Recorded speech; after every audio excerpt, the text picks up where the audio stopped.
morning, everyone. Magandang umaga, Pilipinas. Good morning to all our viewers from across Southeast Asia and beyond. Thank you for joining us in today's webinar, where we will try to solve climate resilience gap through nature-based solutions, innovations. We are streaming to you live through the SEARCA online learning and virtual engagements or SOLVE platform via Zoom and Facebook Live. My name is Kim Bantayan, and I am a program specialist of SEARCA's Training for Development Unit of the Education and Collective Learning Department. I will be your moderator for this morning's webinar. The short video shown earlier has given you a glimpse about SEARCA and what we do. But if I may add, SEARCA is hosted by the Philippine government on the campus of the University of the Philippines, Los Baños. So we are coming to you live from Los Baños, Laguna, the special science and nature city of the Philippines. This SEARCA online learning and virtual engagement webinar, or SOLVE for short, is SEARCA's immediate response to the emerging impacts of the COVID-19 global pandemic on food security by maximizing the use of information and communication technology platforms to inform, educate, and share evidence-based solutions and tested technologies, as well as best practices on the ground. If you are new to this webinar, this is actually the 16th webinar since it was launched last April 28. Apart from COVID-19 global pandemic, climate change remains to be one of humanity's most pressing challenges. We all know how it compromises our food and water security, how it affects our health, and also undermining our ecosystems on which we depend. Over the years, new and innovative technologies, tools, and methodologies have been developed mainly to support decision-making for climate change adaptation and mitigation, including increasing human and institutional capacities to build resilience on the ground. SEARCA's 11th five-year plan, which was launched last July 2020, identified enhanced ARD, or agriculture and rural development towards climate resilience, as one of the priority areas that would accelerate transformation through agricultural innovation. In this webinar, our speakers will help unlock one of our most powerful allies, nature. Nature plays a critical role in reducing carbon emissions and helping nations adapt to a changing climate. But before we proceed to our online conversation this morning, please allow me to just quickly go over some very interesting statistics shown on your screen right now. Statistics gathered, these are the statistics gathered from the SOLVE webinar held last August 19, 2020. The infograph shows 72% of our online viewers were female and the rest were male. This has been the consistent trend over the past 15 SOLVE webinars that we've had, where women consistently dominated our online attendees. The infograph also indicates that more than 100 individuals tuned in via Zoom, while more than 800 viewed the webinar through SEARCA's Facebook page. During our last webinar, the youth took the center stage as we focus on Southeast Asian youth in action. And it is good to know that more than 60% of our online attendees belong to the 21 to 35 age bracket. And lastly, we are happy to note that we've had online attendees not only from the Philippines, but also from Brazil, from Cambodia, Indonesia, Malaysia, Singapore, Thailand, Vietnam, the United Kingdom, and the USA. This infograph clearly shows the number of individuals and countries that SEARCA's webinar has reached so far. We are trying our best to be able to reach as many individuals, farmers, and farming communities as possible through this online platform and really make a difference in the lives of our stakeholders, especially during this COVID-19 era. Now, going back to the webinar, let me now quickly go over the program flow, which is currently shown on your screen.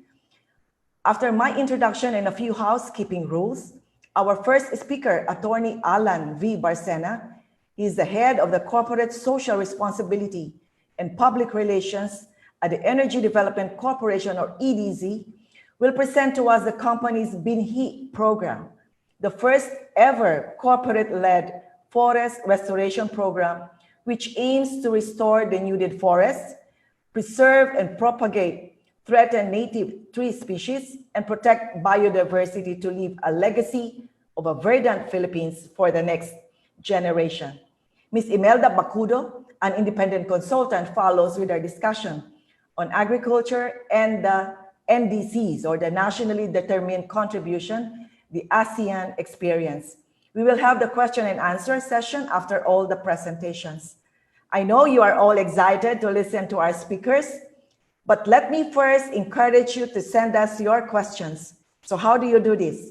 For those of you who are tuned in via SEARCA's Facebook page, you may type your questions in the comments section.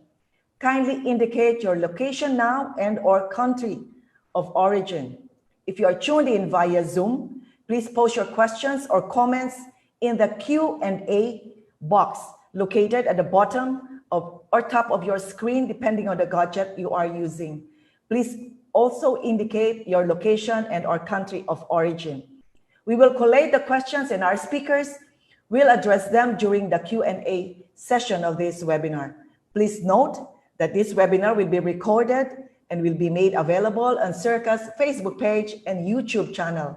If you have issues or are experiencing technical difficulties with the Zoom online platform, please email my colleagues at solve@searca.org. Moving on to the webinar, while we are waiting for Atty. Barcena's PowerPoint presentation to be shared on screen, let me tell you more about our speaker this morning. As mentioned earlier, Atty. Allan Barcena is the head of Corporate Social Responsibility Group at the Energy Development Corporation. This is a leading renewable energy company which pioneered geothermal energy in the Philippines. He oversees the company's CSR and watershed management programs, including BINHI, the flagship forest restoration program of EDC. Prior to EDC, he worked with the Department of Environment and Natural Resources for 20 years, where he specialized in policy, formulation, environmental management, forest management, and land administration. He was the former director of the Land Management Bureau of the DNR and executive director of the Land Administration and Management Program, or LAMP, an interagency project of the government of the Philippines through the Department of Environment and Natural Resources and its partner agencies, the Department of Justice, Land Registration Authority, and the Department of Agrarian Reform. And this was funded by the World Bank. With that, we now turn over the screen to Atty. Allan Barcena. Yeah, thank you, Ms. Bantayan, for the kind introduction. Good morning to everyone. First of all, I'd like to thank SEARCA for inviting us to this webinar, SOLVE webinar on climate resilience. I'm actually a product of UP Los Baños as well. So when Dr. Rico invited me, I did not hesitate to accept the invitation. So again, thank you for having us this morning to share with you some of the programs that we've been doing related to climate resilience. So the Energy Development Corporation is the largest 100% renewable energy company in the Philippines, delivering 1,475 megawatt of clean and renewable energy. So we have a portfolio of renewable energy power. We have wind, solar, hydro, and geothermal. But geothermal is our biggest power, with a capacity of 1,181 megawatt. And we are located in almost all parts of the country. For those who are, I do not say old enough, but for those who are familiar, EDCs used to be part of the PNOC, under the Department of Energy. We were once a government corporation, but we were privatized in 2016. So we are now a private company. So as mentioned, we are located in several parts of the country. We are managing close to 1% of the country's total area. So our geothermal projects are located in the Bicol region. So this is in Sorsogon and Albay provinces. We also have a geothermal project in Leyte. No, this is located in Cananga and Ormoc. We have a geothermal project in the Negros Oriental and Occidental in Valencia. And last but not the least, we have a geothermal project in North Cotabato. This is in Kidapawan City. So EDC operates in harmony with the environment and nature, no? And we both have a dependence and impact on the environment. No? So while we rely on the geothermal steam, no, we also have positive impact to the environment by providing several programs to improve our watershed resources, no, and forests. In fact, we rely so much on the forests and watersheds, no, because steam or geothermal steam is a water-based product dependent on the good water supply from the core of the earth. No? So we get the steam and we convert this to a clean and renewable geothermal energy. So if we have good forests and watersheds, then our steam is also sustainable. No? That's why geothermal is a renewable kind of energy.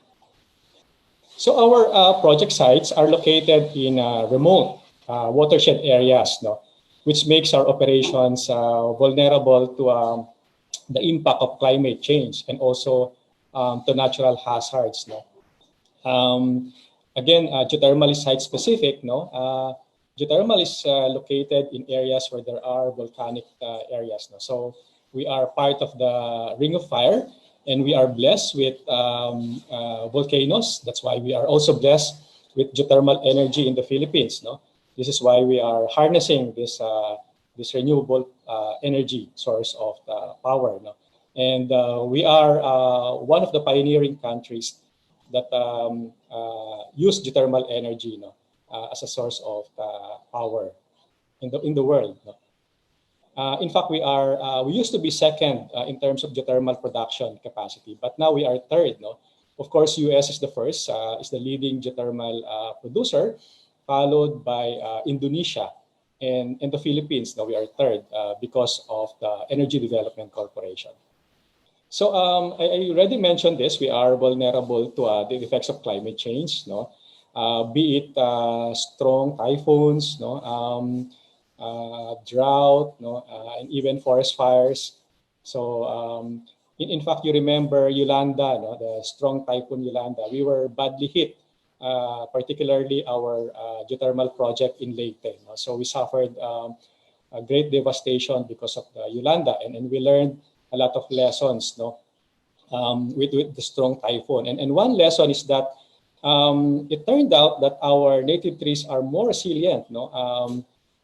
When it comes to withstanding the effect of strong typhoon, no? Because we conducted an inventory and we found out that our native trees remained, no? While the exotic ones really got destroyed during the typhoon. So our framework is called Buffer. No? This is our a summary of our programs relating to climate change and hazard mitigation. No? Buffer stands for biodiversity, no? B, and U is upland management. We partner with our upland communities and make them partners in our programs. No? F is forest restoration. The other F is forest protection. No? And then we have ecotourism. And then we have regulatory compliance. This refers to the different permits that we comply and we get from the government agencies. So for this morning, I will focus on the forest restoration part of the buffer framework, no? Which is basically our BINHI program, as mentioned a while ago. No? I'll tell you more about BINHI as we go on. No? So, but before BINHI, this is a slide on our biodiversity conservation and monitoring program. No? It ensures that all our operations have no adverse impacts to the environment and particularly to our biodiversity. So we partnered with the UP Institute of Biology in Diliman. We partnered with them in the monitoring and evaluation of our biodiversity resources. We actually have three modules. No, we cover both the flora, the fauna, and the fresh water. No, so we include them in the monitoring our plants and trees. Those are the flora, the wildlife species, no, the fauna, and even the freshwater organisms, no, because they are also an indicator of good ecosystem. No? So the next slide is about our Upland Community Management Program. No? As mentioned, we make our community as partners. It used to be that our communities are they are a source of problems, no, when it comes to forest protection, because they rely so much on forest resources, no, and they have unsustainable practices, no, which include kaingin, timber poaching, and then even illegal cutting. No? So we converted them into partners, and now they are our partners in the BINHI program. No? They are involved in the planting and in the maintenance and protection of the planted trees. No? And not only that, we capacitate them to become self-reliant. No? We do sustainable livelihood with them. We are still improving our framework on livelihood and social enterprise. No? That's why I also mentioned to Dr. Rico that perhaps EDC can partner with SEARCA, no, in improving the social enterprise framework of our livelihood programs with the communities. No? So that's a continuing discussion with SEARCA. Okay, I think we're now ready to proceed to our BINHI. No?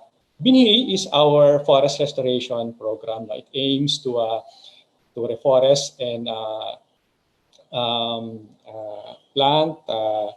reforest our degraded forest ecosystems, no, within our project sites, no, and even outside. No. So the objective of BINHI is to plant 10,000 hectares, no, of native trees to rescue or to save our vanishing and threatened native tree species, no, and even conserve biodiversity. Our foresters from the UP College of Forestry in Españos would tell us that there are almost 3,000 kinds of native trees in the Philippines, but most of these are really threatened, no, because we have not been propagating and planting them in the past, no, and they were their population decreased during the logging boom, no, in the 60s, no, and the 50s. And some of them became threatened, no, critically endangered in the red list, as well as in the DNR list. No?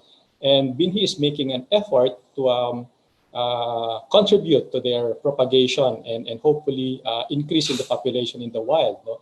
We partner with the communities, the local governments, the private individuals, and even government agencies. No? BINHI is actually a private partner of the National Greening Program of the DNR.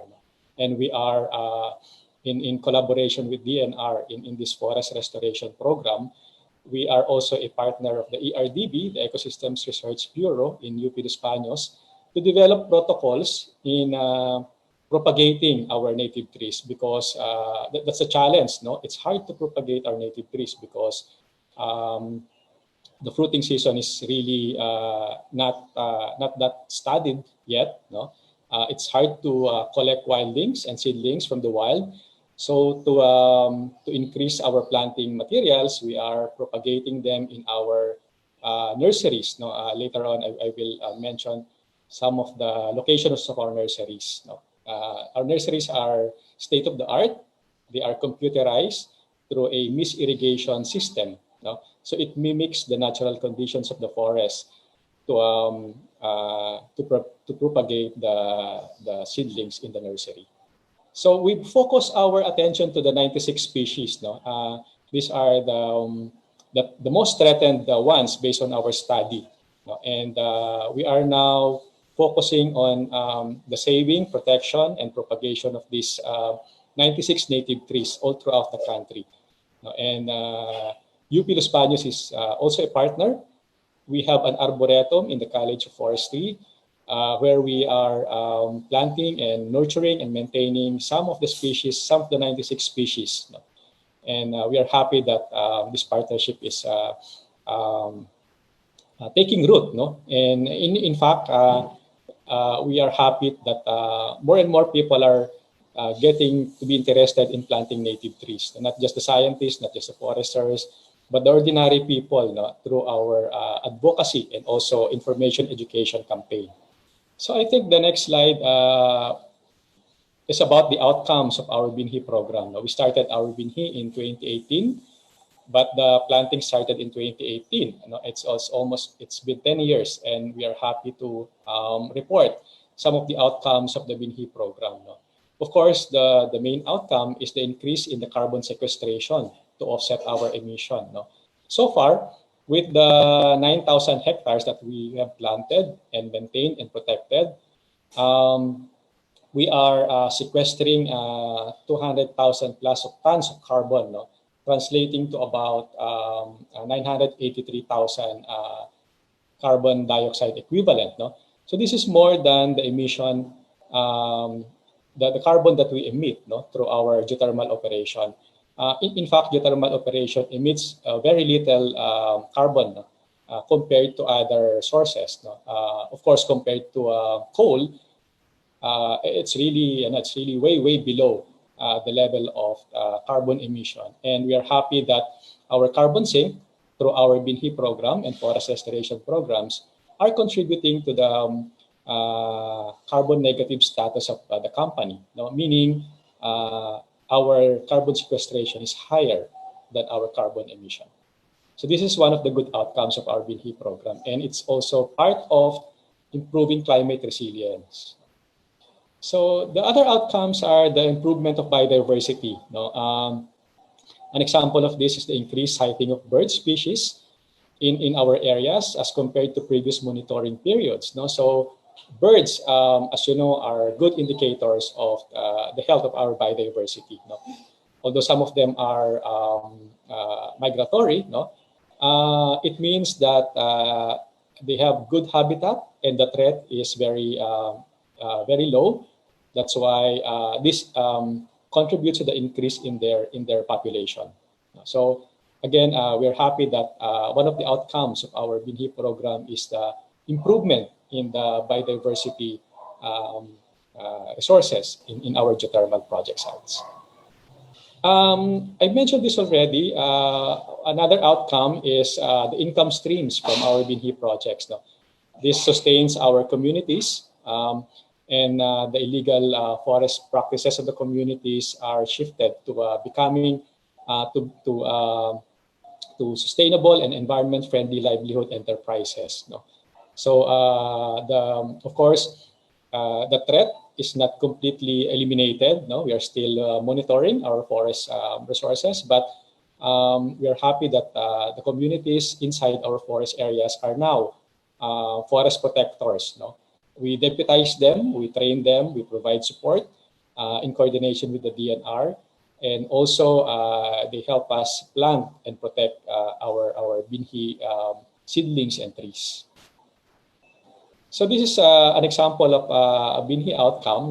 Because of their livelihood from the BINHI program, some of our farmers and associations are now venturing into social enterprises like this one in Negros. Some of our farmers are now producing their own coffee brand. It's called Highland Brew, and in fact, they are now having their own coffee shop.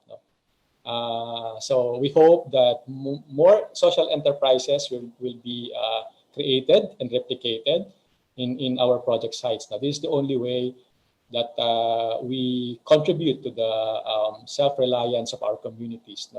Not just giving them short-term livelihoods, but ensuring that their livelihood are long-term and sustainable.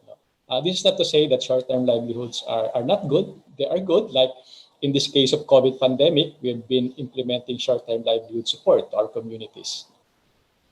So I mentioned this a while ago. It's about saving the 96 species. No, just quickly, some of these species are believed to be extinct already, but because of our effort, we found that there are still some standing trees.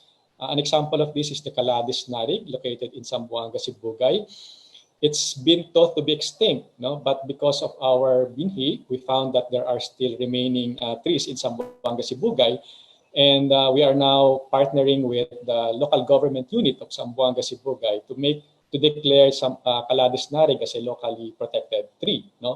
And hopefully more conservation actions will be done to help protect and propagate Calades narig tree. It's only found in the Philippines. It's endemic. There are other varieties of this Calades, but Calades narig is only found in Sibugay, Zamboanga, Sibugay. So if this will be extinct, then it will be extinct in the whole world. So this is why we are trying our best to propagate most of these 96 threatened species.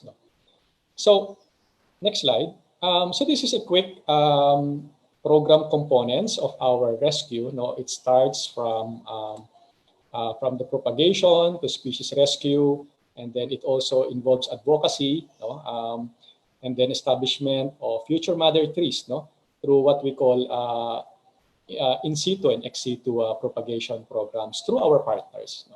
And part of this is also creating nurseries. So far we have several nurseries in the project sites.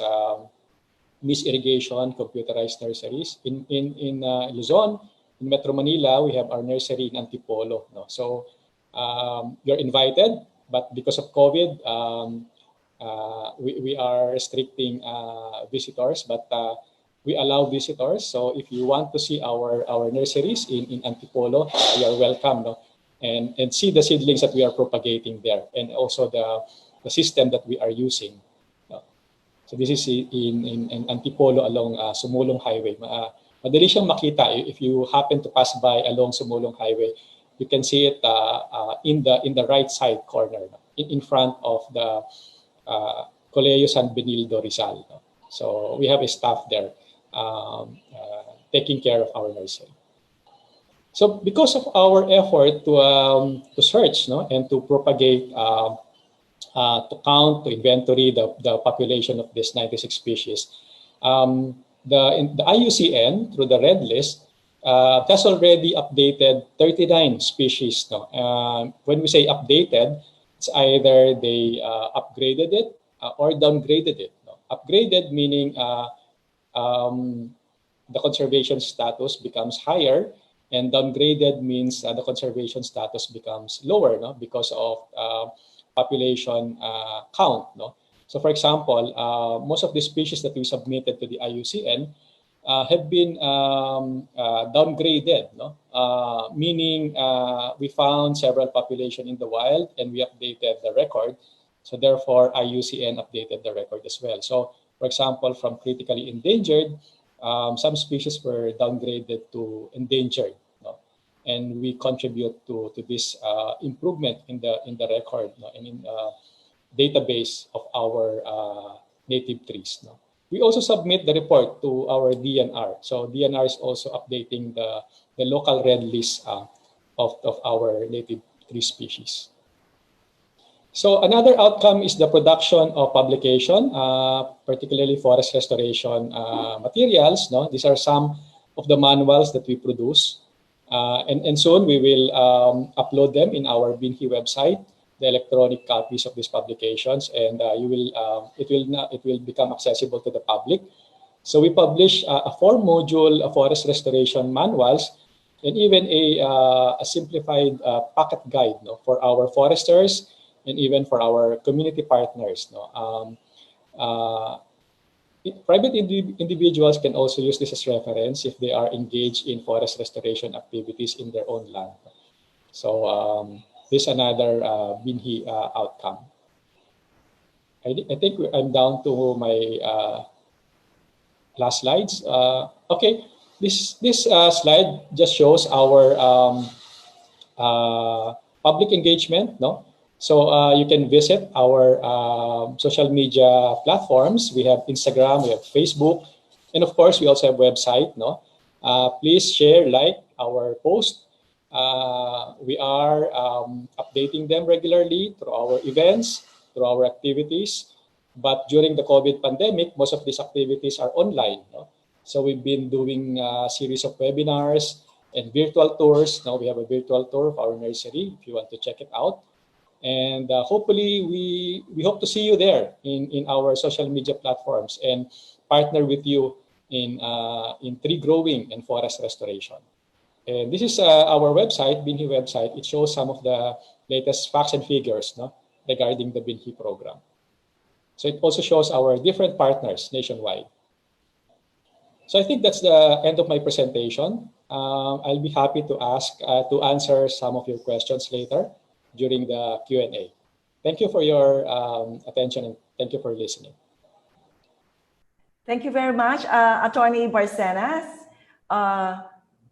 for sharing with us EDC's ecosystem-based watershed management programs, one of which is the BINHI program or Forest Restoration Program.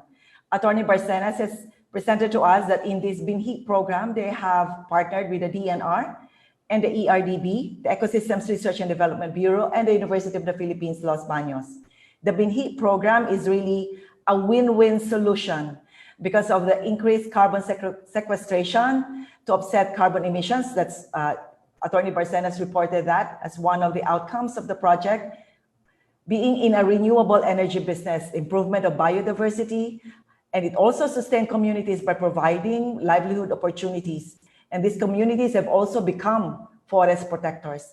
Another key component of the program is the search, rescue, propagation, and protection of 96 threatened tree species. So please check out their forthcoming publications on forest restoration using indigenous species.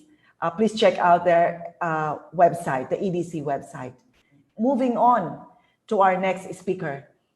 Ms. Imelda Bacudo, or Dada as she is known to friends, provides technical advice to the Association of Southeast Asian Nations, or ASEAN, and its 10 member states for strengthened regional and international policies to gain wider access to climate finance, which ultimately builds resilience of the agriculture and other land use sectors to impacts of climate change.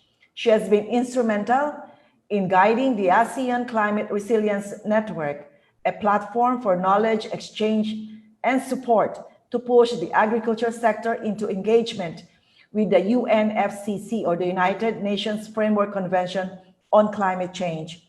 Under her leadership, the ASEAN CRN's efforts through G77 and China have contributed to the Coronivia Joint Work Action Plan, a landmark decision for agriculture of the Climate Change Project under the ASEAN German Program on Response to Climate Change, or GAP-CC program implemented by GIZ. Currently, she remains the guiding technical expert for the newly established ASEAN Negotiation Group for Agriculture, or ANGA, which is pushing the agriculture sector of ASEAN to jointly shape climate policies of the UNFCCC to better face impacts of climate change. As an independent consultant, she is also on assignment for the EU-supported, European Union-supported Technical Center for Agricultural and Rural Cooperation, or CTA, exploring how agriculture can contribute to Samoa and other Pacific Islands' nationally determined contribution, or NDC, under the Paris Agreement. Now based in Bali, Indonesia, Dada has over 20 years experience in the areas of biodiversity conservation, sustainable development, and conservation finance in the Philippines, Latin America, Uganda, and Southeast Asia, working with non-government organizations, national governments, and international development agencies. She obtained her master's degree in environmental science from the Yale School of Forestry and Environmental Science under a Fulbright scholarship. The screen is yours, Dada. Thank you, Kim. That was quite a long introduction, but I hope I would be able to share well with the group.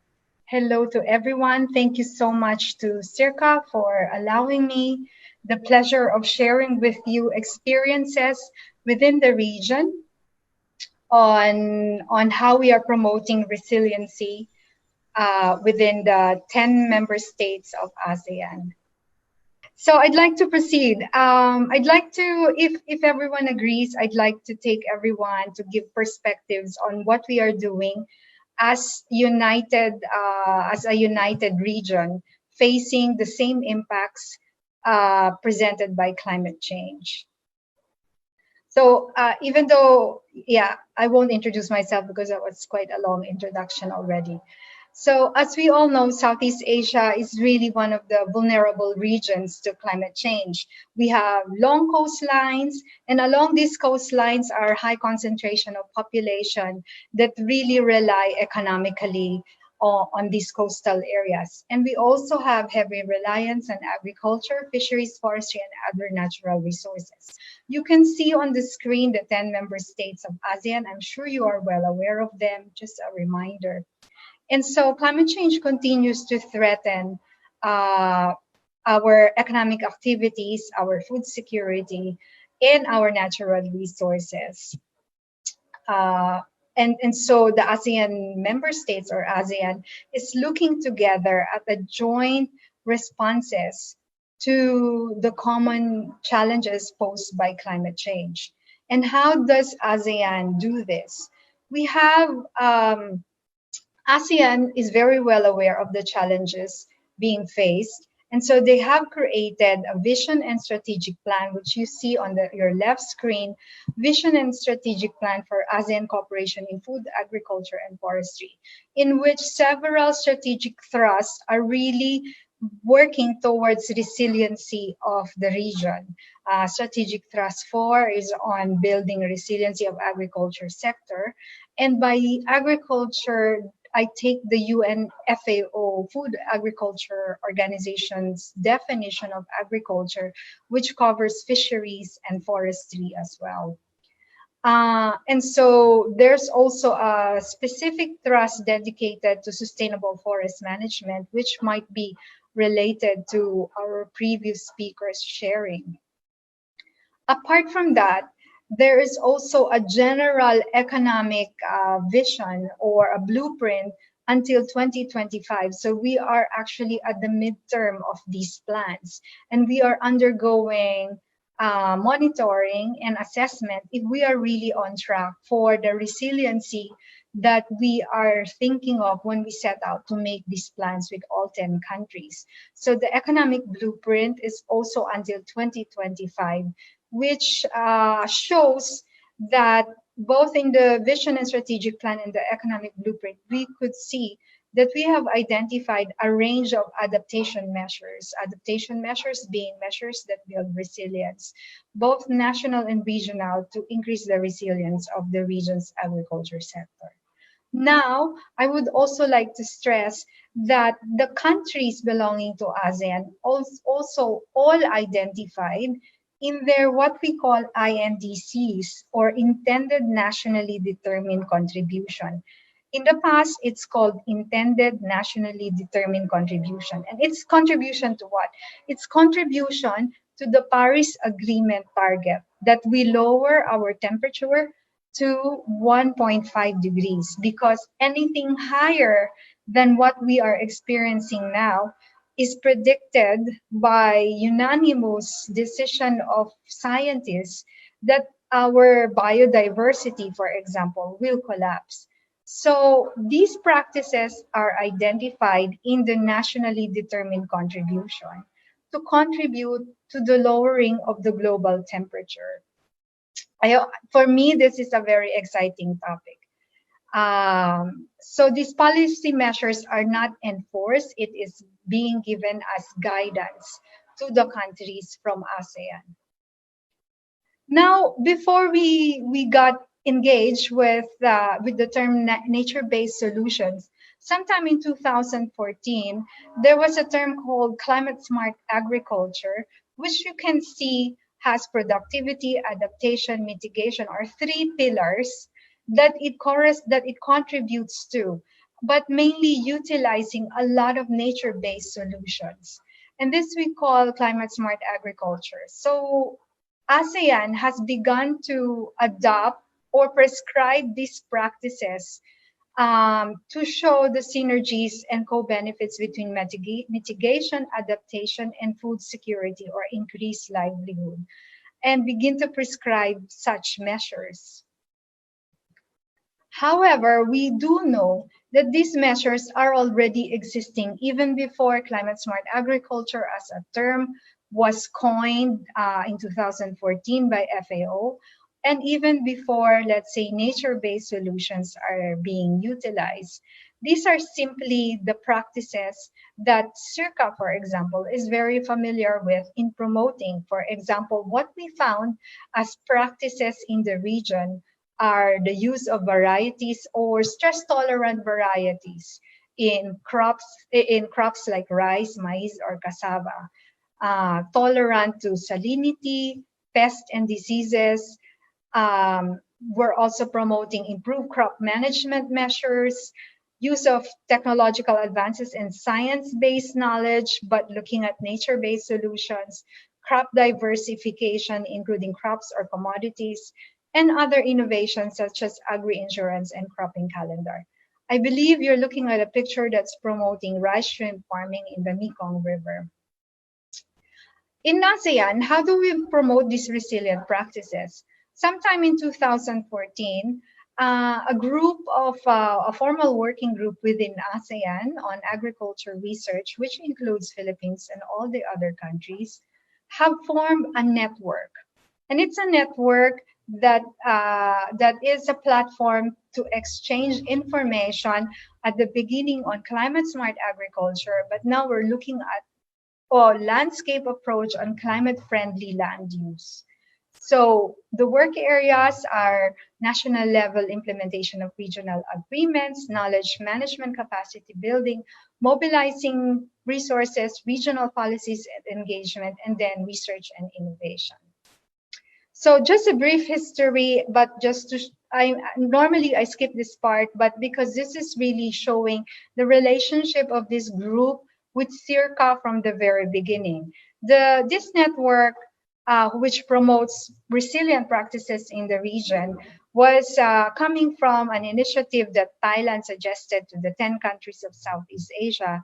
And it began with an output on climate resilience or food security in ASEAN on rice, maize, and cassava. Here we work with SEARCA from the beginning to conduct national studies on best practices on these three crops, and then the creation of regional guidelines. Now, these guidelines are quite important when you look at it because it is endorsed by the 10 ministers of agriculture and forestry.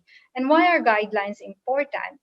Guidelines are important when, for example, one country wants to learn from another on how to do, let's say, rice shrimp farming. The leading practitioner for this would be Vietnam. Then Philippines, and this actually happened, Philippines can say, okay, we want to learn from Vietnam how to do rice shrimp farming. And also Filipinos say it's a good combination, rice and shrimp together in a meal. And so there is a provision of guidelines for countries who are looking for guidance. So the network acts as a platform to strengthen regional cooperation and climate-friendly land use, looking to provide evidence-based policy recommendations.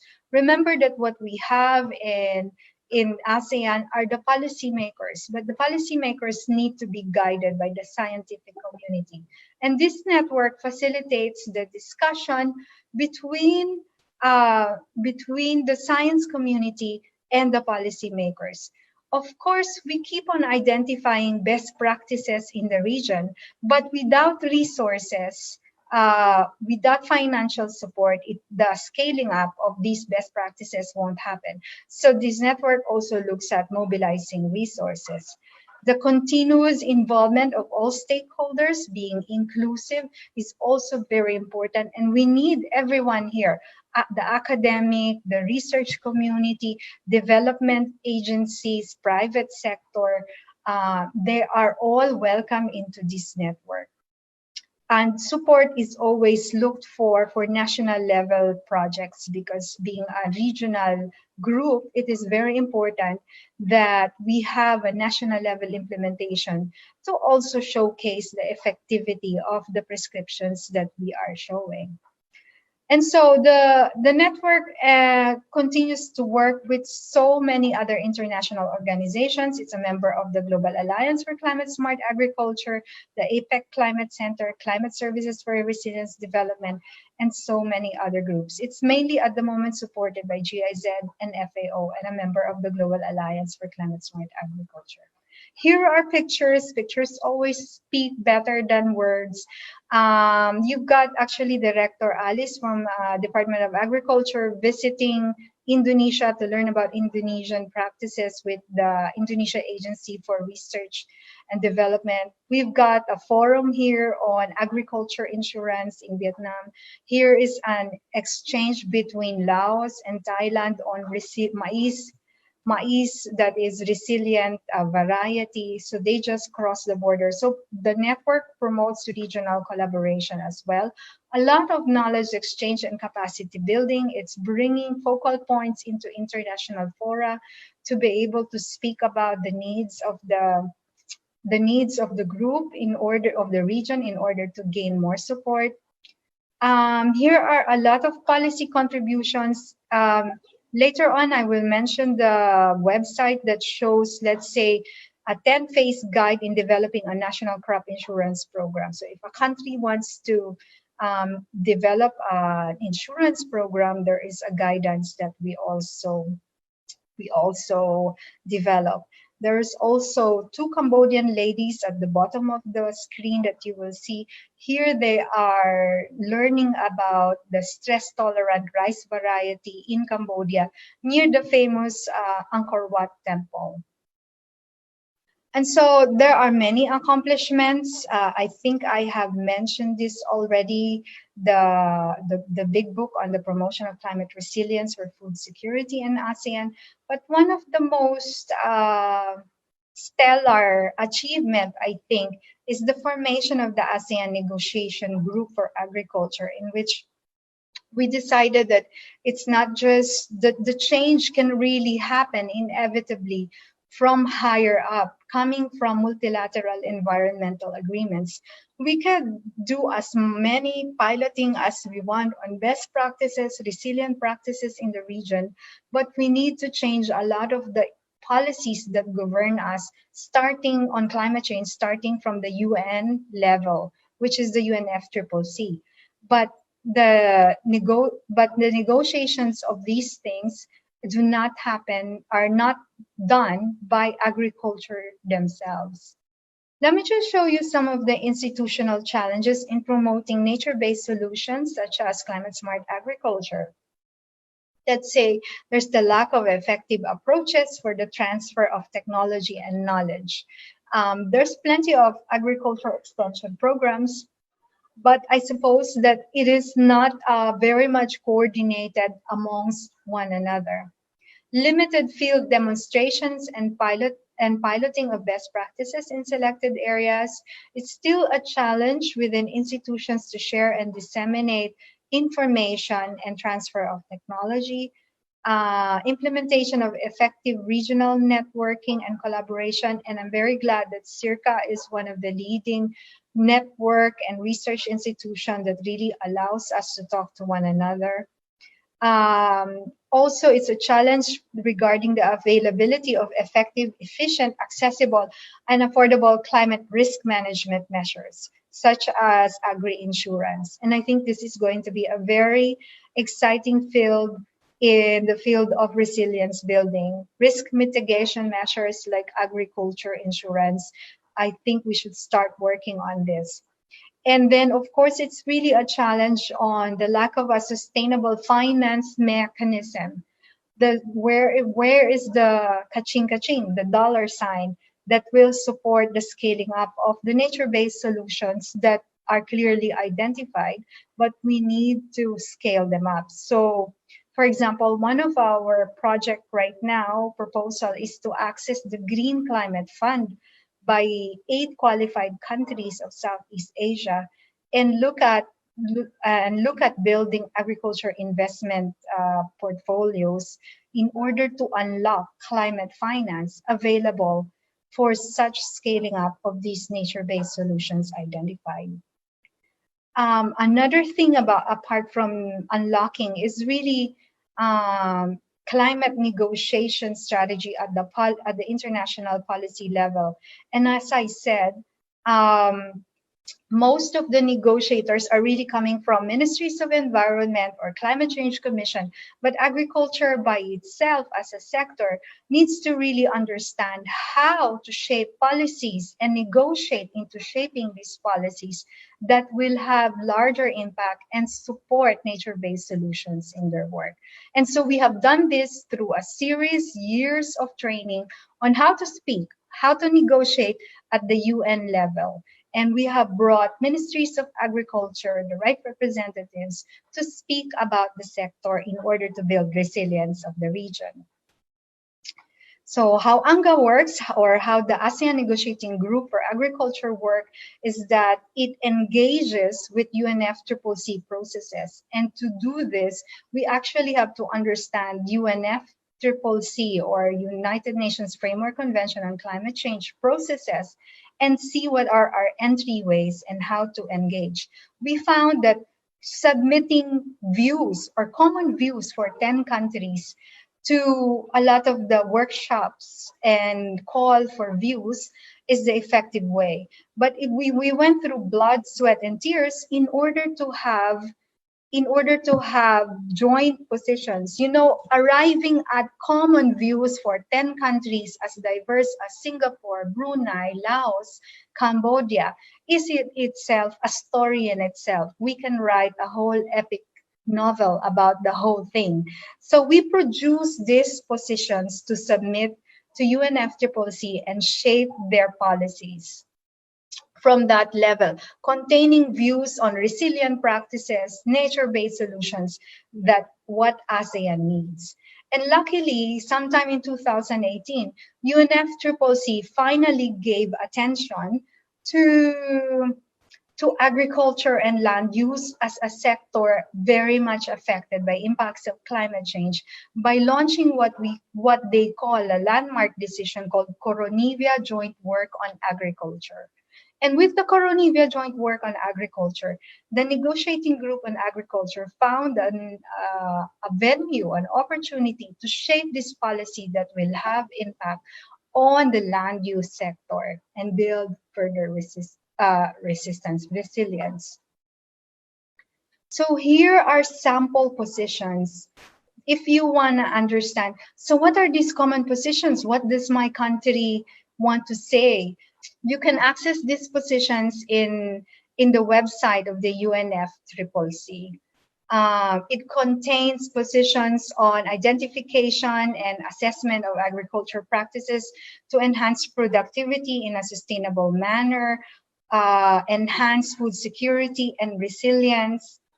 So these are the first submissions of the 10 countries of ASEAN to a process within UNFCCC on common positions, or actually on adaptation practices.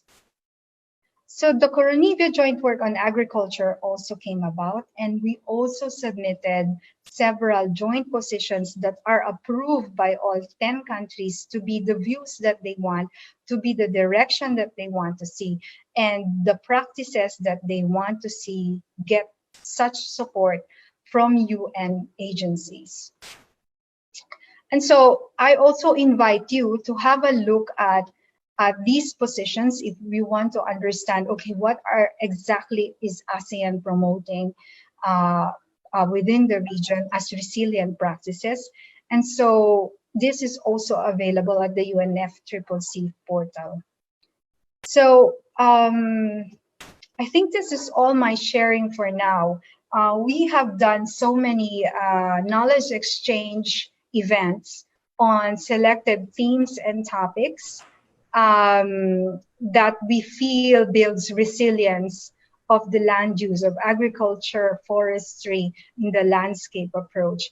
This picture is in Mactan, where we brought all our ASEAN brothers and sisters who are looking at agrometeorology, where we bring together meteorology departments with the agriculture sector to get climate information services for farmers. And so with that, I would like to thank you. I hope that I was able to compress so much information in a very little time. And if you want to know more, we have the website here. We also have a Facebook page on ASEAN Climate Resilience Network if you want to learn more. And we are really looking forward. We have now seen parallelism between climate change adaptation and mitigation practices with responses to pandemic that threatens food security. But when this pandemic is over, we cannot wait to again meet and exchange knowledge in settings like this that cannot simply be replaced by online meetings. But thank you very much for listening, and be very open to answer other questions with that email if you would like to get in touch.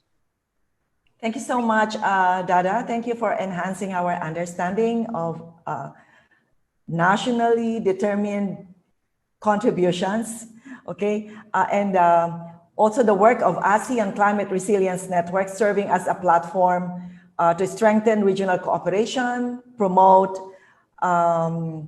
knowledge sharing, and provide evidence-based policy recommendations, among others. You also presented to us the challenges in promoting climate-smart agriculture as a nature-based solution, such as lack of effective approaches for the transfer of technology, limited field demonstration and piloting of best practices in selected areas, and lack of sustainable finance mechanism for scaling up nature-based solutions, among others. You also shared with us the Coronivia. Sounds like coronavirus. Yes, Coronivia. Coronivia joint work on agriculture, which is a landmark, as you said, a landmark decision recognizing the role of agriculture in tackling climate change, taking into consideration the vulnerabilities of agriculture in tackling to climate change and approaches to addressing food security. Thank you so much. Thank you, Attorney Allan and Dada. Now we move on to the most exciting part of this webinar, which is the Q&A. So there are questions posted in the Q&A box, as well as in our Facebook page. The first one is addressed to Attorney Allan. Attorney Allan, you have already answered this privately, but for the benefit of our Facebook viewers, the question is, I am a coordinator of the project SIGA as a SIGA of Department of Education. It means School in a Garden. Now, can we tie up with BINHI for this project? Thank you for the question. In fact, Michelle already emailed to our BINHI email. No? So we just wanted to get more information on the project. In fact, we have a lot of partner schools. No? We help them set up tree parks or arboretum, no? For their students. No? In fact, we have set up an arboretum in UP Diliman, in Ateneo, in Miriam, and of course in UP Los Baños. No? And this will not only help increase awareness, no, but also help our students no, understand more about the ecosystem and the value of our native trees. No? So we'll be happy to partner with the school. No?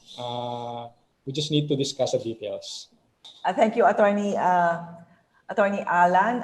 Considering that the school and home gardens, or the Gulayan and the Gulayan sa Paaralan program of the Department of Education, I'm sure that all our viewers out there who come from the Department of Agriculture would be very happy to know that you are willing to partner with them Yeah, I through this think program. Michelle is from DepEd. Yes. Cesario. Yes, she is. Yes. Thank you. This one is for Dada. Dada, this one is from Juliet Utlang from Butuan City.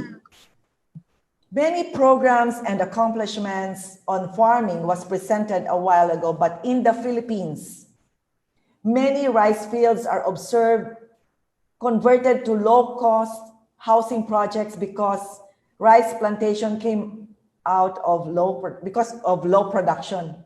If this scenario will continue, what will happen to our rice production? What other interventions are possible so that small farmers will be encouraged to pursue rice planting? Juliet, I'm very much grateful for your question because it's a very, very interesting question. In fact, I know what you're talking about. Our rice fields are becoming subdivisions, correct? No? Yes. And if I can share a story, at the height of the lockdown, the government of the Philippines has asked me to ask Vietnam, well, not officially, but our members of a network from the Philippines has asked me to ask Vietnam if they are really going to stop the sale of rice to us during the lockdown. And I asked Vietnam, and Vietnam said, we are writing a letter to your Secretary William Dar to say that we are going to ensure first the safety of our people before we can begin again to trade in rice. This story, and I was just lying down in my bed looking at the dynamics of our two countries from the comfort of my bed during this lockdown, which for me reflects of the larger reality that we are actually having a rice shortage. In fact, the Department of Agriculture at that time was hard pressed to look at their rice projection because during the lockdown, we were scared that we are import dependent for our rice, which is a very sad thing. And so I'm very grateful for your question. I am not an economist because there are many economic analysis already on this rice dependency from other countries. And there has been several recommendations already on how we can stop this. What I have at the moment is looking at a CSA, for example, as nature-based solution. We need to begin, do you know there is this practice on alternate wetting and drying in rice, in which we lower emissions in rice production, and we can even also sell carbon credit later from rice production. This is just one solution I can think of at the moment, other than what a lot of our economic pundits have been saying, that we need subsidies for rice production. We need to stop dependency on buying rice from Vietnam and Thailand. We need to encourage more rice production within the country. I won't be able to dwell on that because I think there has been a lot of suggestions on that field. Where I am on climate smart agriculture and nature-based solution, we are now supporting certain pilots that's going to be scaled up in Vietnam. Actually, Vietnam always sees the opportunities, for example, on carbon trading sequestered from lowered emissions in rice production in Vietnam. This might be one way to encourage, because it's not actually small scale farmers that needs to be encouraged to keep producing rice. They need incentives to be able to keep producing rice, and these incentives won't come from their hands. So yeah, that's all I can say. Thank you, Dada.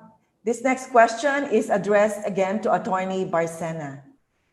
Attorney Barcena, for the benefit again of our Facebook viewers, this is from one of our anonymous Zoom attendees. Attorney Barcena, what can you say about the partnership with DNR National Greening Program, considering that many have noted that the DNR and GP are mostly failure in the different parts of the country? Attorney. I also responded to the question. admittedly, the NGP has many challenges. No, there are projects that are considered failure, but I know for a fact that there are also good projects by the NGP. But I think they were having challenges on the selection of the trees. No, like there are still nurseries that are propagating exotic ones. No, and we know that exotic species are not good for the environment. Some are having a low survival rate as well, no, because of several factors. But for us, it's always good to partner with the DNR to exchange ideas, to improve our methodologies and procedures, to exchange also technologies, no.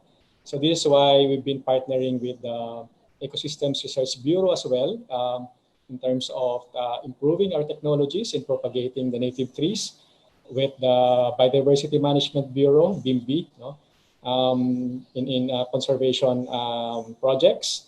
But as far as the NGP is concerned, I think they're trying to improve the program. No? In fact, they are already having what we call the expanded NGP, no? Wherein they have improved their metrics, their methodologies as well. No? So I hope the NGP will succeed, no, in areas where they are having challenges. Okay, thank you. Thank you. Attorney Barcena. Attorney Barcena remains hopeful that the NGP, the National Greening Program of the government, will be successful. Okay, despite the many challenges that it faced previously. This next question is again addressed to Dada. I'm just from Mr. Jimson Solatre. I just find it strange that among the institutional challenges that you mentioned is the lack of effective approaches on technology transfer. I recall that agricultural extensions or rural development programs have been started in the 80s or even earlier. With the increase in access of knowledge through information technology, what happened to the technology transfer? Yeah, that's a very good question. As you know, indeed, there are agriculture extensions or outreach has already been going on. It's one of the tools to disseminate information. When you're looking at really further scaling up to the impact that it's large scale, we're facing an institutional challenges in terms of the support behind such technology transfer, or the support behind the brand behind the technology, or the knowledge, the brand behind the knowledge, runs on limited time frame depending on the project time scale and the budget time scale, the budget scale of the particular promoter of this technology. So, for example, I can tell right now, climate smart agriculture was selling like hotcake. It was the inward in 2014, and you give it 4 more years later, funding agencies are no longer wanting to use that. They want to use several new terms. Now, circular economy, nature-based solutions, this is where they're going to put their support now. So an effective transfer or efficient transfer, in which that's why we are emphasizing on with the CRN, the network, that we are not attached to a particular brand or a particular concept.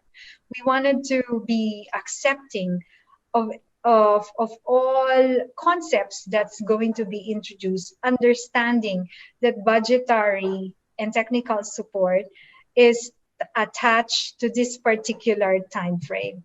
What ASEAN needs to do, and I think it is doing, is really assuring continuity of the transference. Because there has been successful transfer, but there has been also largely dependent on when the particular project promoting it has ended. So we are still facing that as an institutional challenge. We need to maybe house these concepts in one institution or in several institutions that is not going to be defined by a project time scale, beginning and ending. Thank you, Ms. Dada. Back to you, Attorney Barcena. Again, for the benefit of our Facebook viewers, how did BINHI deal with the indigenous communities in the uplands or forest areas before, during, and after the project implementation? What can you suggest to upland workers who are assigned in areas with peace and order problems? From Dr. and Professor Alexander Morados of Camiguin Island. Yeah. We also have indigenous peoples community, in our North Cotabato Geothermal project. They are the Manobo communities. Of course, we maintain a continuous engagement with them. It's not easy. It's a long-term engagement. It involves open dialogue and transparency. The change doesn't happen overnight. So we also provide them, capacity building, like training, even scholarship, because we also believe that education is a long-term investment for the communities. It's one way of improving their socioeconomic conditions so that they will minimize their unsustainable practices in the forest. So while we do forest conservation, we also do CSR projects, like scholarships, trainings, and even livelihood support. So in our case in Kidapawan, we have what we call the demo farm projects, wherein we experiment on the crops that are acceptable and good for the farmers, for the IPs, and sometimes we pivot. We change crops, we change strategies. It takes a long time to really gain the acceptance and trust of the communities, particularly the IPs, given their history of not good history with outsiders. So we need to build their capacity. We need to do conflict resolution. We need to build confidence, and this is a continuing effort on the part of the company. So those are some of the tips I can share. It's not a one-off intervention. It's a continuing intervention and engagement. And hopefully there will be a change in the hearts and minds of the IP communities. Thank you, Attorney. Yes, we agree with you. In dealing with the IPs, it's always a continuous engagement, open dialogue. There should be trust, and collaboration, as you said. Back to you, Dada. What specific agriculture-related projects are considered priority for the ASEAN? Livestock has been considered as a major source of carbon emission. Any specific quantitative targets to balance economic objective and the climate change related goals? There are several. It's not how we arrive at looking at common priority areas at ASEAN would be to arrive at really common needs, because there might be some, so not all practices were considered priority. What's coming out as priority is really ensuring that the risk is shared, not just small scale farmers. So a lot of interest in agro insurance is coming out, so that also for investors, they are also protected and enticed to invest in agriculture. So agriculture insurance is also being looked at. There are the practices of more resilient varieties in major crops. Indonesia, for example, has been producing saline tolerant that they are withstanding salt intrusion into the rice fields. Also, another exciting field is climate forecasting, in which policymakers are guided by what climate is going to look like in the next 5-10 years, and what kind of preparations do we need to do because of this climate forecasting that impacts farmers. And for me personally, there are just so many very specific interesting, because I'm a geek on this now, I'm a nerd on this. For example, I really like the use of black soldier flies. Black soldier flies eat the waste So it's a little bit circular. And when they lay their eggs are being fed to fisheries. So in effect, it contributes to the non-depletion of fish stocks. It also has mitigation or lowering greenhouse gas effect. What else? He's looking at what are these needs, no? So these are the needs. There's also the mention of livestock. I want you to have a look at the most recent submission of ASEAN was really on livestock as requested by the Coronivia Joint Work on Agriculture. So there was a section of just focusing on livestock because it's the most compelling sector that emits greenhouse gas, but at the same time has the large potential to also lower greenhouse gas. Of course, vegetarianism, veganism is being encouraged to lower our greenhouse gas emission, but me as Filipino, I love my pork. So there are also other means that we are looking at in which we can sustainably eat meat. I must say Vietnam is actually leading this because their NDC, their nationally determined contribution, is definitely calculating how much livestock, for example, rice production, for example, and several other agriculture farming practices are going to make a contribution to their nationally determined contribution. Philippines is also in the process of formulating their INDC. In the past, we said agriculture should not be required to contribute to the nationally determined contribution of lowering our temperature. But now there is a change in the thinking of policymakers within Department of Agriculture and realize that there are practices, nature-based solutions that can actually contribute to the global dream of lowering our temperature. So I think that several countries are now reformulating which of these practices in livestock. You asked me, apparently feeding livestock seaweed infinitely reduces their methane gas emission. So these are some of the practices that are exciting out there. Thank you, Ms. Dada. This question is from Dr. Ismael Talili he is the research director of the University of Science and Technology of Southern Philippines, Cagayan de Oro. This one may be answered by Dada or Attorney Allan. We have related projects on agriculture, such as Internet of Things, IoT-based urban agro-aquatic systems, precision agriculture, among others, for funding consideration and collaboration. Can you recommend a funding agency for these proposed innovation-driven agriculture projects? Would you know? I really recommend to Dr. who's the Ismael Talili. Dr. Ismael to get in touch with us. Right now, we are formulating a proposal to the Green Climate Fund. Okay. That will accept, and this takes a longer process. And then on a personal note, I had actually been forwarding there are several innovation calls that can be accessed. The adaptation fund also. It might be too late for the GEF right now, but maybe you can prepare for the next phase. And several other small scale funding opportunities. So please just get in touch. The network also loves to collaborate, and we would be very welcoming of your pilots. Some fundings are actually looking for pilots that they can scale up.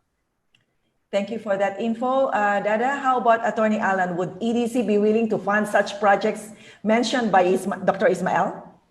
I know of other organizations like the Forest Foundation of the Philippines, FPP,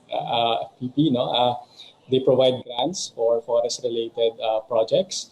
In EDC, we also have the Oscar M. Lopez Center, OML Center for Climate Research. So if the project is related to climate research, you can apply for grants. Of course, there are USAID, UNDP, the usual funders that we can try. Thank you, Attorney Allan. Follow-up question to you, Attorney.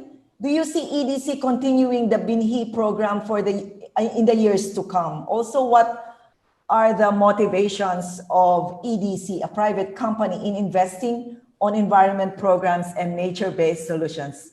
That's a very good question. Yeah, this is a very good question. BINHI is not just a CSR program of the company. No? It's more than a CSR program. It is very strategic to us because, as mentioned, BINHI, or forest restoration, helps our geothermal business. If we don't have good forests and watersheds, then our geothermal steam will not become sustainable. BINHI is also part of our risk mitigation strategy. It doesn't only protects our facilities, but it also protects the community where we are located. No? And we see that BINHI will continue in the coming years. It's a good investment, and we feel that the ROI, or the return of investment, is to really to prepare us for the future, no? And to address risk.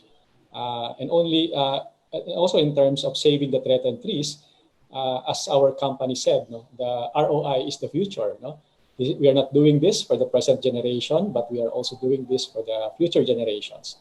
So yes, I think BINHI will continue as an investment program, and maybe it will just vary in terms of scope, in terms of priority areas, but we see BINHI as a continuing program of the company.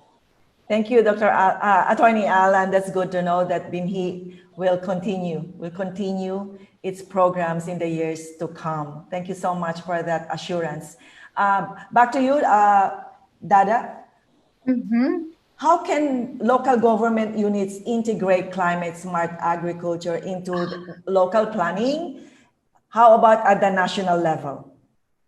All questions are very good because we are actually supporting, we meaning my hat with GIZ, with the German Development Cooperation Agency, working with ASEAN, is supporting R1, the Rice Watch Action Network, which is a local NGO spread over several municipalities and provinces to develop their, what they call local climate change adaptation planning plans. LCCAP, yeah. LCCAP. Yes. So we are actually supporting 5 municipalities, and they have extra other support.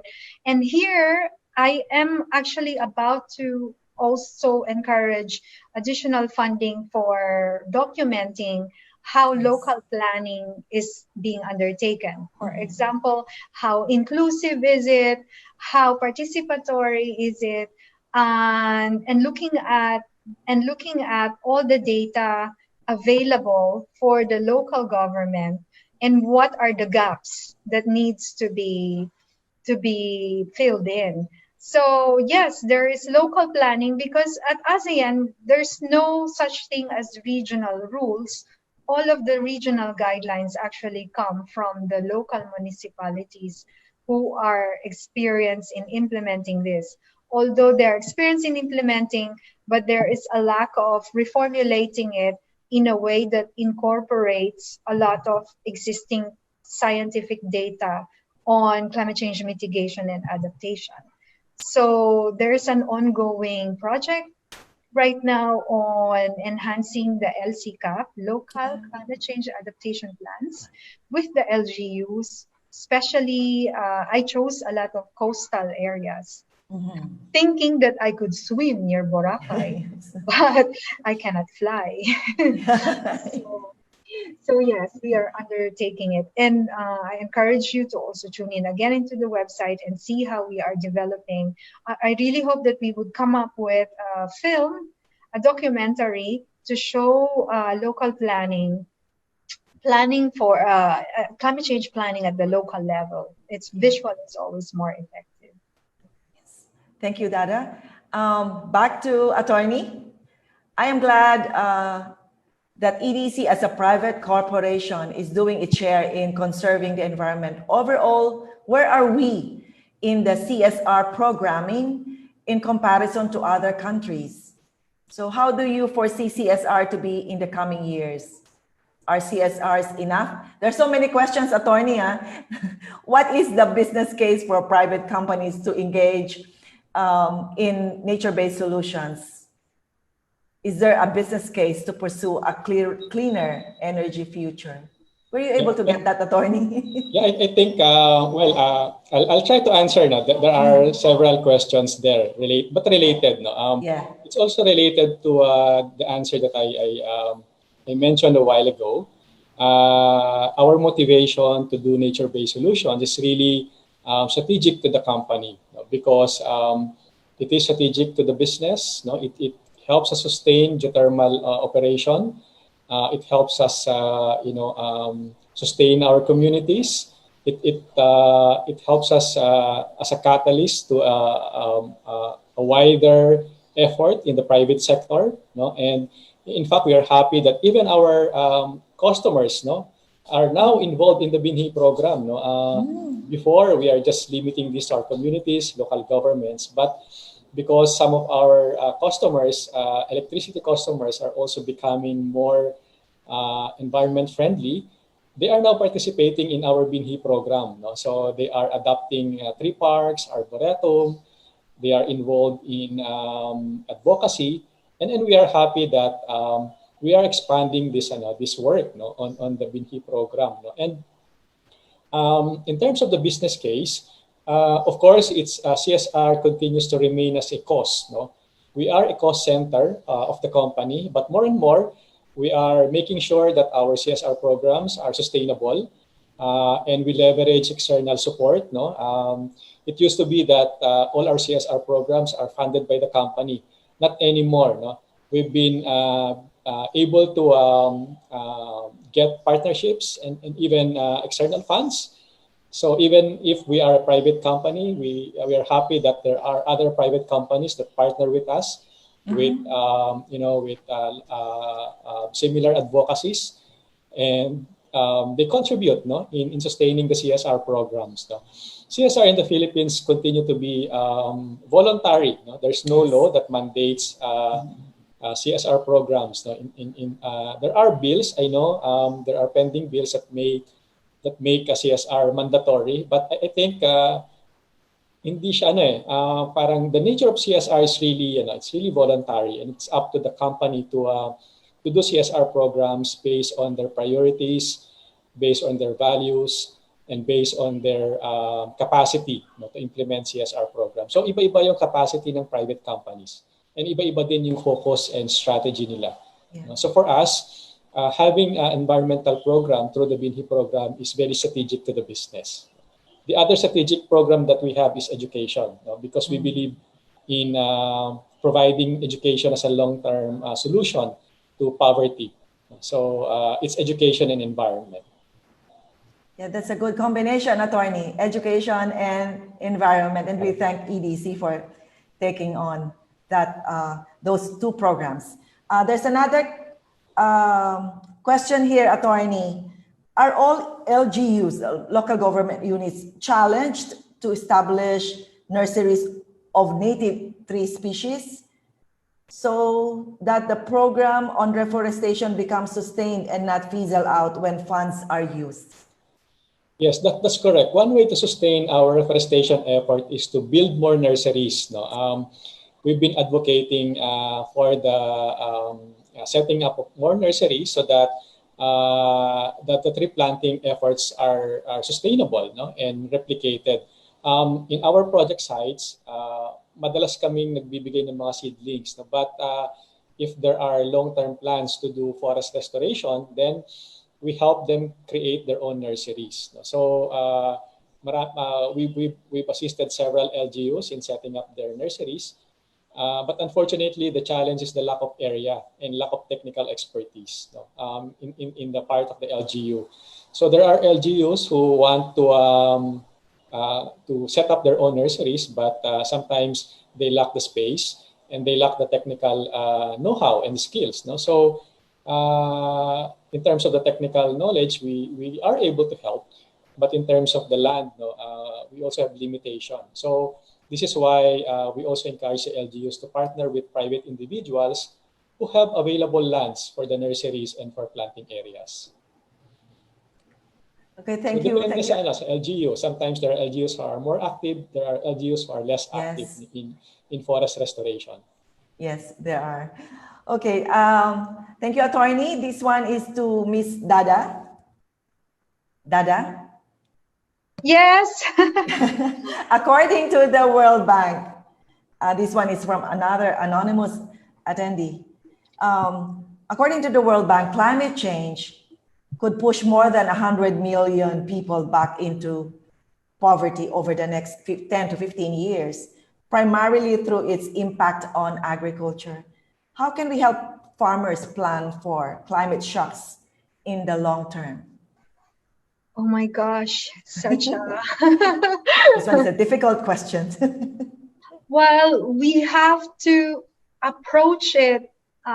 When you say we as I need to phrase my answer in a way that the action is coming from what particular type of sector.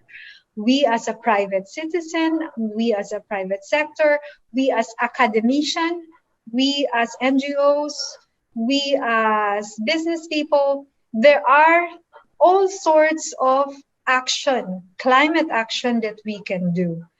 But I think at the bottom line here is, okay, I'll start maybe from a philosophical point of view.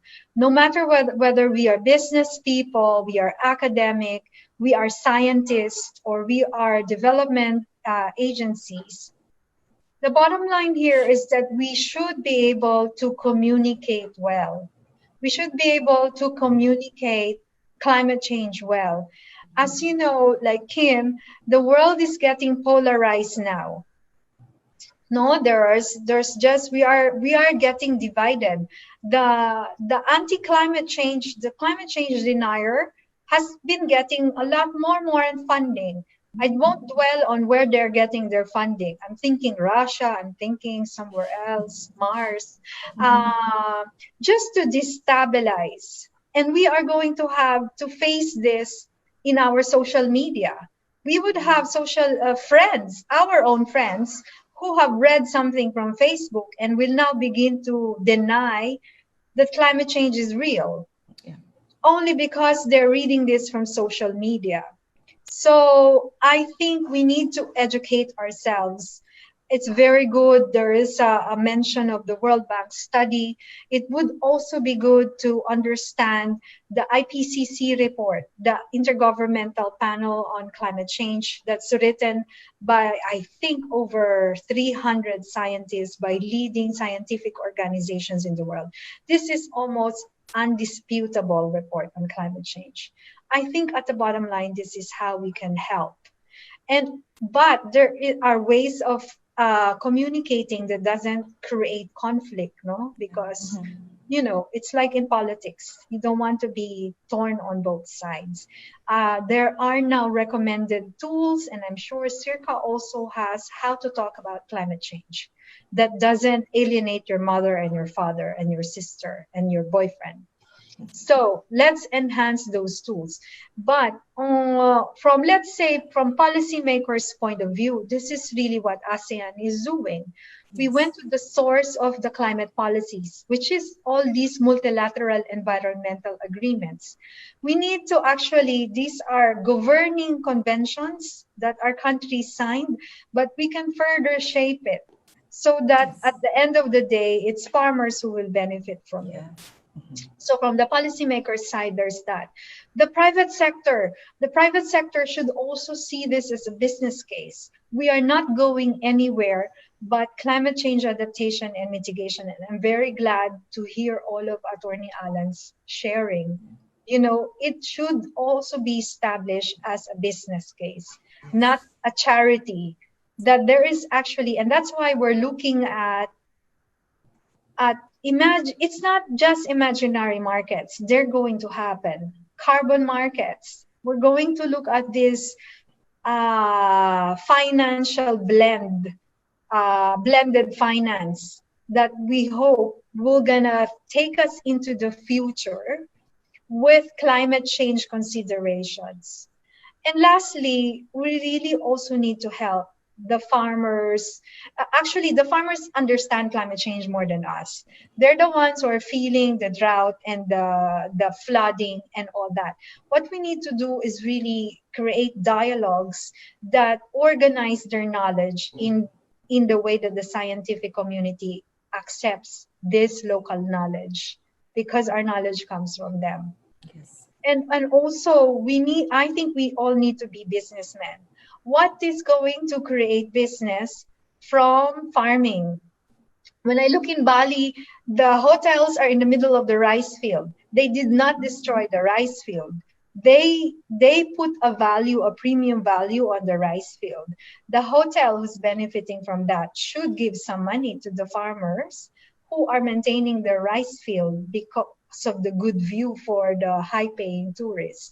So series of innovative solutions, I think, in order to, and also I think we need to pressure our government to give like seeds, stress tolerant seeds to the farmers, because right now the stress tolerant rice are still, a lot of them are still in research stations and research labs, and we need to get them to be scaled up. We need saline tolerant, drought tolerant, flood tolerant varieties to help our farmers. Thank you, Dada. Allan has something to say to add to my points. Yes, Attorney. Just a quick addition,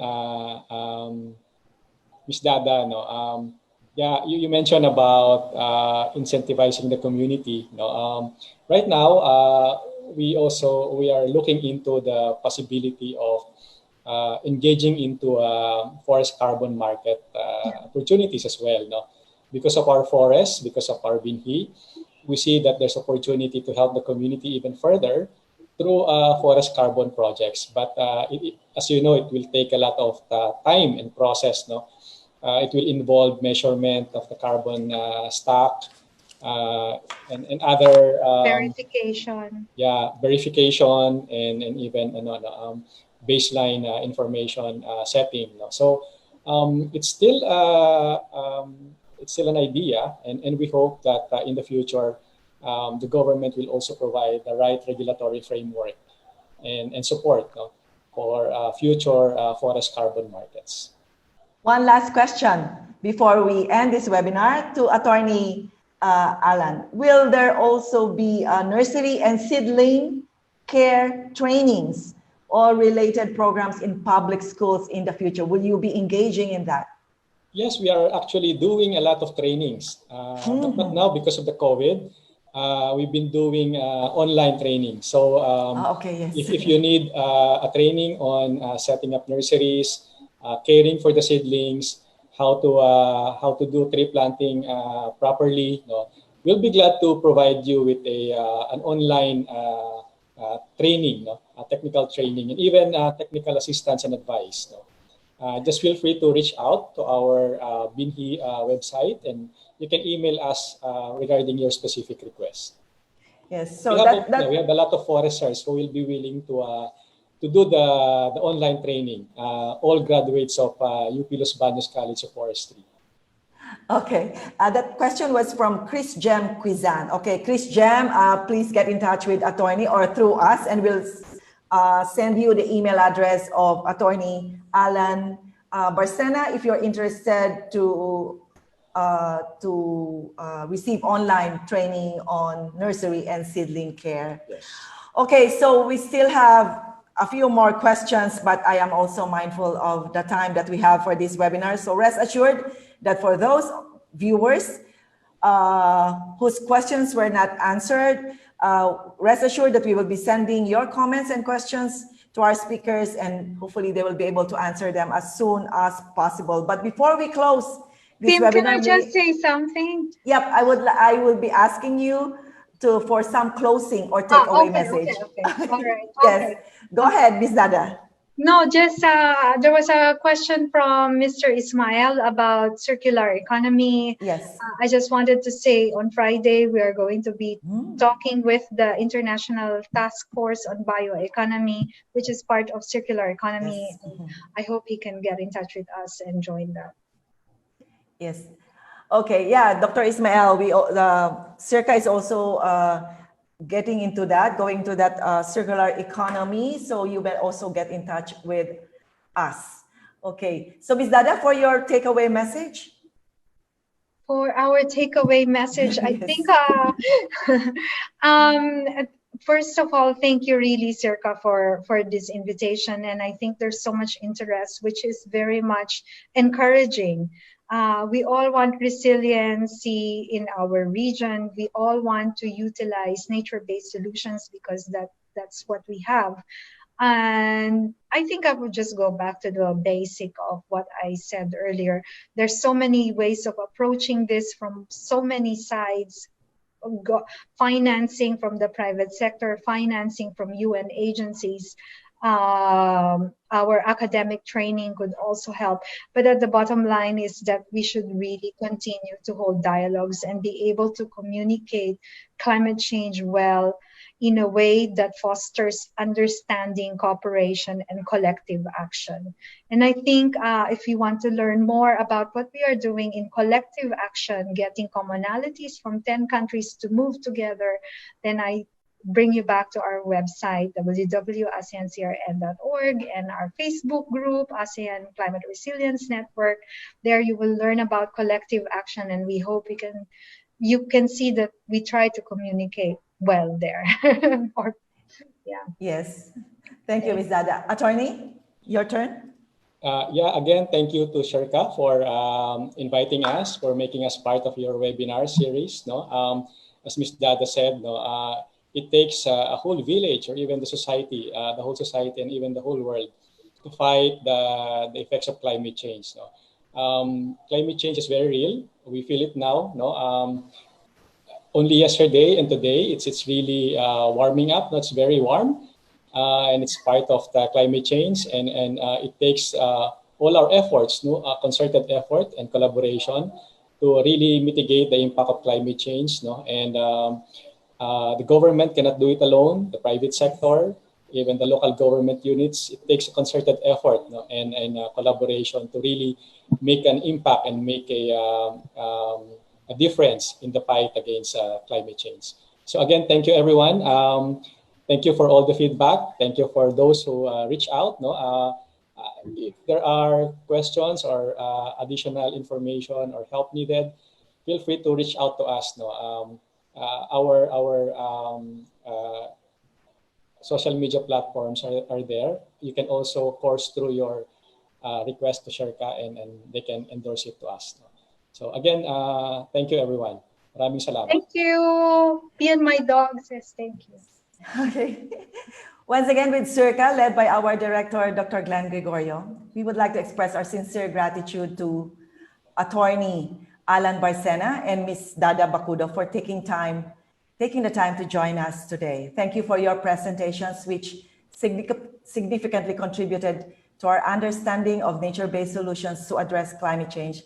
You have shown us that ultimately, nature is our closest ally in the fight against the causes and consequences of climate change through forest restoration, climate-smart agriculture, among the many nature-based solutions available out there. That ends our webinar this morning, but before we close, please let us know what you think about this webinar by clicking the link to a quick feedback form, which will take you just a minute to accomplish.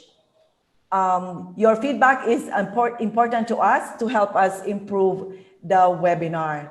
For those who wish to receive an e-certificate, yes, you may click on the link that is shown on your screen. Please note that we will only accommodate requests for e-certificates within 24 hours after the end of this webinar session. Please make sure that you type in your correct name and email address, and kindly wait for your e-certificates to be issued within 10 working days. So thank you for your understanding and patience. Please join us again for our next online conversation on September 23. Okay, that's a Wednesday, which will carry the theme Solve Vulnerability of Smallholders to Climate Change Impacts. This will be hosted by my colleague, Ms. Neria Rohel of SEARCA's Research and Thought Leadership Department. And the webinar will feature speakers who will discuss the contribution of agroforestry to climate-resilient landscapes, climate-smart villages in Vietnam, and the ASEAN Climate Smart Land Use Project of GIZ. So please don't miss it. Let us help one another get through this COVID-19 pandemic and win the fight against climate change. SEARCA joins the global community in championing the vital role of nature in addressing the impacts of a changing climate. We hope that as we go along, we will be able to create a community of better, bigger, smarter, and if I may say, climate resilient farmers and farming communities. This is Kim Bantayan for SEARCA. Stay healthy, stay safe, and goodbye, everyone. Thank you so much. Bye. Thank you. Thank you, Dada. Thank you, Attorney Allan. Yeah. See you Congrats, later. SEARCA.